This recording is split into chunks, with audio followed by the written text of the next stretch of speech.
Dis baie lekker by Huisgenoot. Ons is besig op 'n shoot hier op Blouberg en is amazing en ek hou die meeste van al die klere wat julle vir my wil leen.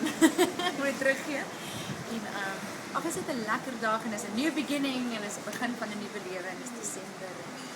Dankie aan al die Huisgenoot-lesers en mense wat ondersteun. Ons geniet die lewe en lewe voluit.